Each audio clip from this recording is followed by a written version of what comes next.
Hi everyone, welcome back to Indycar. My name's Gordon Ross. Today's show on Tuesday is coming from Finnieston for a change. I just thought I'd have a wee change of scenery, so I'm sitting in a very picturesque car park with a big horrible wall right behind me, but it's a good place to transmit from on this beautiful day. Now, what's happening today? Again, the BBC Scotland over at Pacific Quay is at it again. They're at the whole oil is running out nonsense again. They never seem to give up on it.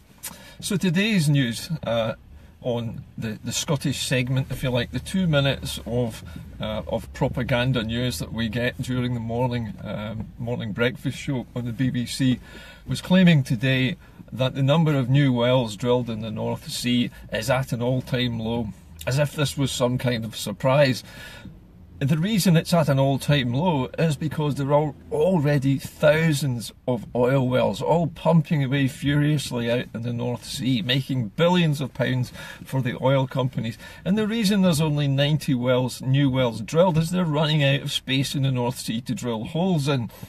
So they're pumping out the last dregs, not the last dregs, but the last deposits of oil. So they're seeking other little pockets of oil that they can drill out in the North Sea. But remember, a mature oil field like the North Sea pumps for a long time, 100 years, maybe more.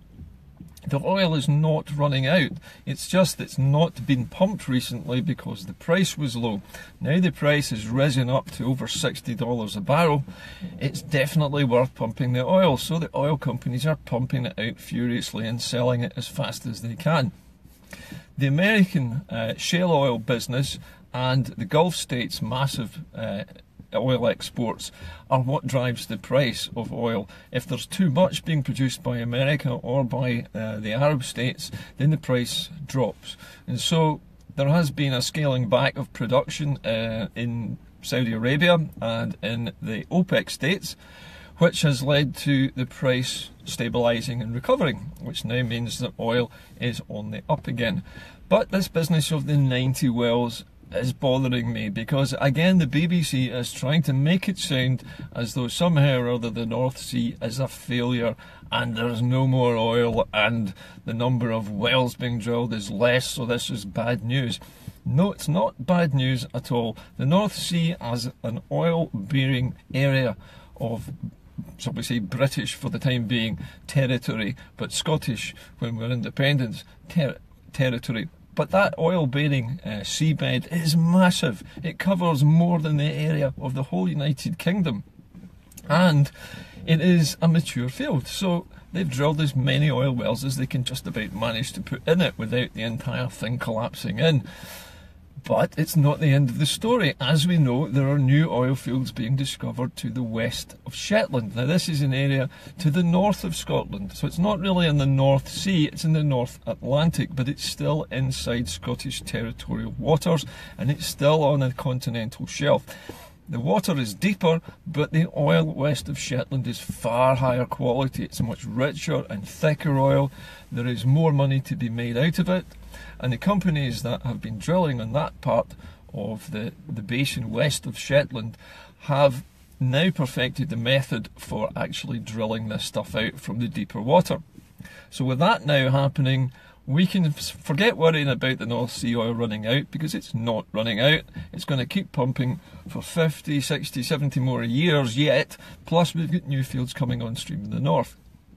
If we had been independent by now and the nuclear submarines had been removed from Faslane, we'd also be developing the oil fields in the Clyde estuary as well, and possibly some areas just to the west of Scotland in the North Irish Channel. There are all kinds of oil-bearing rocks all around the country.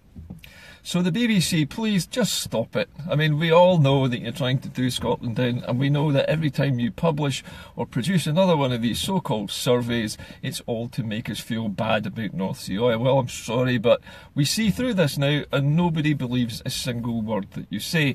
It might be true that there's less oil wells being drilled, and it is. But that's because the oil field is so bloody successful that it's full of thousands of wells. It doesn't need many more to keep pumping. So it's not a disaster and it's not a bad news day. What other things are in the news? Well, you know that the fishing industry took a big hit yesterday What do you know that the British and the Europeans have come to an agreement on the transition period, but the cost of that transition period was a breaking of the promise made by Ruth Davidson and Michael Gove to Scotland's fishermen.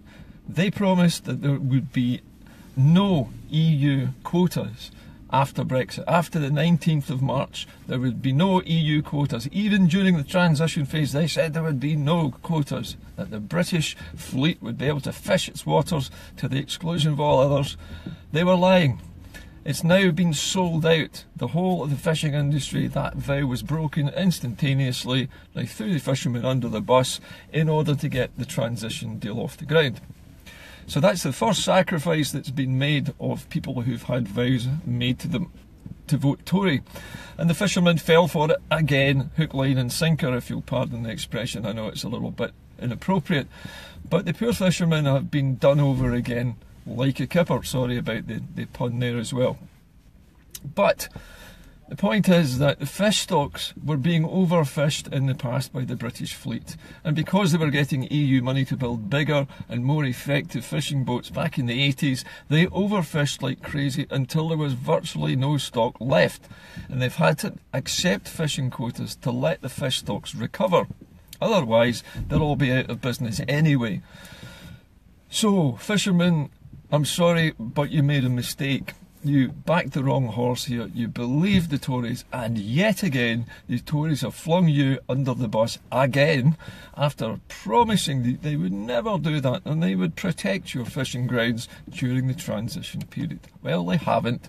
They sold them out to Europe, and it was the very first thing they gave up. So I'm afraid you made a mistake and you backed the wrong horse there. So, moving along, what else is in the news? The whole thing about the Novichok nerve gas is rumbling on and on and on. It's going to become the new Princess Diana Gate big conspiracy theory. What happened? Who did it? Why did they do it?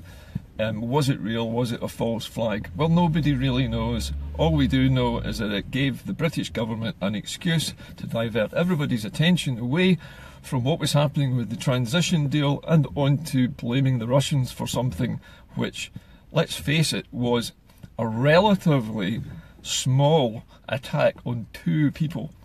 One policeman who is now recovering in hospital. Now, it was a non-fatal attack, which for a nerve agent which is supposed to be lethal, which should have killed everybody in the restaurant, has remarkably only affected 2 people, and they're not dead. So it can't be that good a nerve agent, really, can it? It must have been very diluted. Why would anybody do this? Who knows? Maybe just to practice and see what the British response would be to a terrorist nerve agent attack. And now we know what the British response would be, and it's panic and running about like headless chickens. They should really give a sample of this material to the Russians under international law on chemical weapons. If somebody is accused of manufacturing one, they are entitled to see the evidence and to be able to get it independently analysed by a laboratory. And I'm hoping that the British government will at least accord the Russians the chance to have a look at the evidence that's being presented against them, because at the moment everything is just trial by media. Why the Russians would do this, I don't know. Why anybody would do this, I don't know. But one thing is for certain, it is a massive diversion away from other matters. It could be that it was a false flag, that it's been a manufactured drama. We're not hearing anything about the state of the victims, where they are, how they're being treated, whether they're going to recover or not. Will they be able to identify who it was who did this to them? Is there anybody who actually came along and sprayed them in the face with this stuff? Or were they poisoned by using the air conditioning system of their car, as some have suggested? Which might explain actually why they haven't died if this nerve agent was impregnated in the car's charcoal filter. A small amount of it might have leaked into the car and been just toxic enough to paralyse the pair of them but not to kill them. Either way, nerve toxins like this should not be out in the public domain anywhere. It doesn't matter who did it or what happened. It needs to be stopped, and it needs international regulators and international weapons inspectors to come in, find out where this stuff came from, if possible track down the people who did it, and if not, make sure that all countries who have developed this stuff in the past are warned that this will not be tolerated. I know for a fact that Iran had this stuff at least a year ago, according to some sources online recently revealed that Iran had this as late as last year. Now, it's much more likely that a country like Iran might try a stunt like this to try and destabilise and upset the British state a bit. It might be even more likely, actually, that a Middle Eastern country with a grudge against the UK would try this by simply buying this stuff from some rogue element from the former Soviet Union. There might be somebody who's got a little supply of this somewhere. Who knows? We don't know. But it's very unlikely, I think, that the Russian state would have sponsored this. What do they get out of it? Bugger all, as far as I can see. It just damages the Russian state, damages them at a time when they're trying to host the World Cup, damages them when they're trying to put themselves forward as a major player on the world stage. Look at Putin. He was elected via a landslide, over 70% of the vote. So this obviously did not play badly for him in Russia, whether he ordered it or not. My point the other day was that once Scotland is independent, we need to look at ways of monitoring what is coming into and out of Scotland and who is coming into and out of Scotland, particularly across our southern border. Because Britain is a target for terrorism, Scotland tends not to be a target for terrorism because we are seen as a different country from the UK. When we're independent, we will need to be careful that that we watch what's coming over the border, that we keep track of potential terror suspects coming over to Scotland and setting up cells here with a view to attacking England or Wales. And we will need to do that in conjunction with the British Secret Service. So it's important that after independence we have some good relations with the British Secret Service, believe it or not.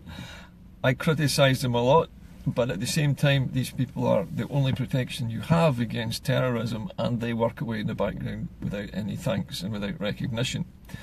Scotland will need just such a department for basically looking into terrorist plots, espionage, potential assassinations on English soil, British soil, Scottish soil, wherever it is. But the point is, Scotland is still a neighbour, and we're still a place where people like that will try to hide out. Anyway, I'm just leaving it at that for today. On Friday, I plan to make a lunchtime broadcast, especially for the Hands Off Our Parliament demonstration.